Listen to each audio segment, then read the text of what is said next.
Hello and welcome back to another in-depth video. Today we are talking about Tropical Storm Paine, which has just formed in the East Pacific, with current maximum sustained winds of 40 miles an hour, minimum central pressure of 1,006 millibars, and is moving north-northwest at 6 miles an hour.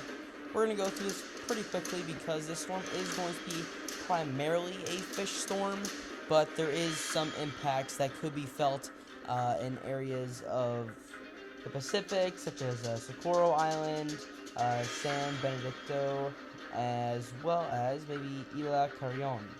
So, let's take a look at the cone here. We have this storm expecting to be a tropical storm throughout early morning Wednesday Eastern Time before devolving into a tropical depression. And you can see the storm does slow down in doing so. Now, here's our arrival time of winds with wind speed probabilities turned on. You can see Socorro Island kind of stays out of the main area of the storm, as well as maybe even Isla Carrion. So, we could see this be a primarily fish storm, but there is the chance here. Of course, Socorro and Clarion are very close to the furthest extent of the wind field here. And that's about it here. Wind history warnings not in place right now. So let's take a look at the storm on satellite. You can see that it's very one-sided. This storm is going to get ripped apart by wind shear as it's maintaining its intensity, but most of the actual thunderstorm development is on that western side, and the center of rotation is right in here. So you can see that it's definitely one-sided, so Isla Carrion could see more impacts than Socorro Island could. Here's our track. You can see that most models agree on this slight curve to the west track. Just depends on when that happens. 24 hours, 48 hours, 72 hours. Or maybe it just continues to stay a little bit further to the north. That's also a possibility, but the main track here is that gradual sloping off to the west before making that hard turn around 72 hours. GEFS is showing about 24 hours to that turn, and the GEPS is showing about 72. The European model has no clue about this storm.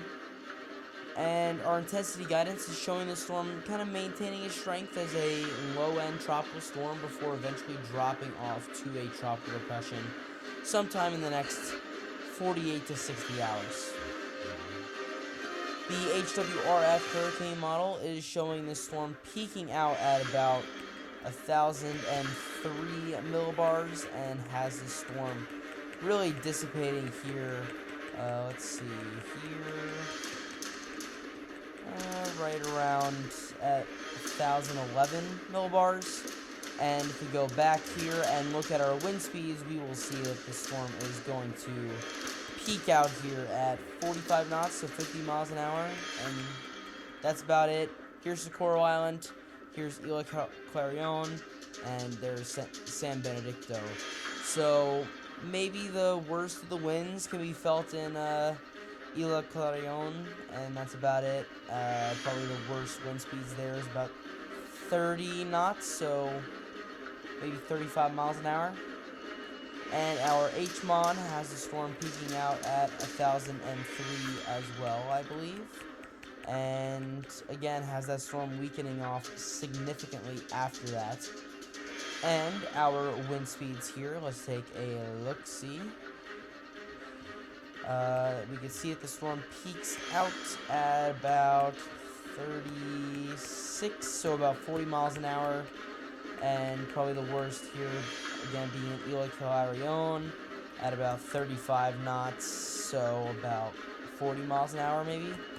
But really no significant impacts with this storm. Again, it's not going to be making landfall in Mexico. It's going to be turning away from Mexico, but some islands off the coast of Mexico could see the majority of the impacts here. But that is all the information that I have on this storm for today. If you want to receive more tropical weather updates for the rest of the hurricane season, stay tuned here by subscribing and hitting the bell. That's all I have for today. Thanks for watching, and I'll see you guys next time.